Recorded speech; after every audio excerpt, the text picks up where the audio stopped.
រៀនភាសាកូរ៉េបាទច្រើនប្រើអ៊ឺមៀនថេតាបាទតើដឹងអំពីអត្ថន័យពិតរបស់វាដែរឬទេប្រសិនបើមិនទាន់ដឹងតោះមករៀនជាមួយខ្ញុំបាទវាយកអ៊ឺមៀនថេតានេះផងដែរបាទប្រែជាភាសាខ្មែររបស់យើងបាទមានន័យថាបាទគ្រាន់តែបាទចុចបាទគ្រប់គ្រាន់ហើយបាទវាយកនេះដែរបាទគឺប្រើនៅពេលដែលនិយាយបាទមានតែវិធីមួយបាទឬក៏លក្ខខណ្ឌមួយបាទគឺគ្រប់គ្រាន់ហើយ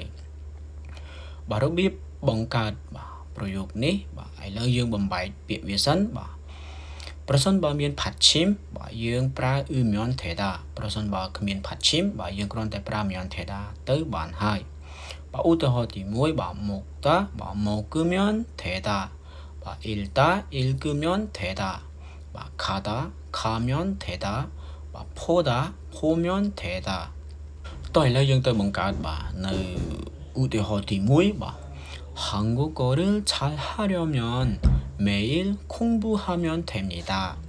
បាទបើសិនជាចង់ចេះភាសាកូរ៉េឲ្យបានល្អបាទគ្រាន់តែរៀនភាសាកូរ៉េជារៀងរាល់ថ្ងៃទៅបានហើយបាទឧទាហរណ៍ទី2បាទ여기에 이름만 쓰면 됩니다. បាទគ្រាន់តែបាទបំពេញឈ្មោះនៅទីនេះបាទគឺគ្រប់គ្រាន់ហើយបាទឧទាហរណ៍ទី3버스를 타면 됩니다. បាទគ្រាន់តែជិះឡានក្រុង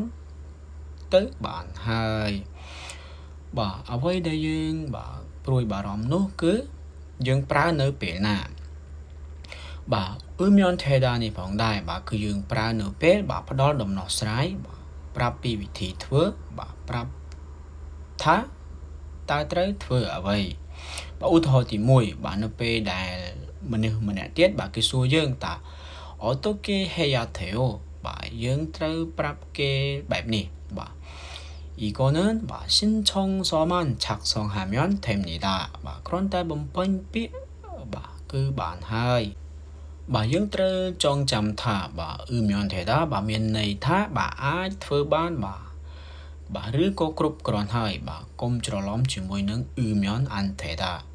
ដែលមានន័យថាបាទមិនត្រូវធ្វើបាទឬមិនអាចធ្វើបានបាទប្រសិនបើបងប្អូនពេញចិត្តនៅវីដេអូនេះបាទកុំភ្លេចចែករំលែកជួបគ្នានៅវីដេអូក្រោយបាយ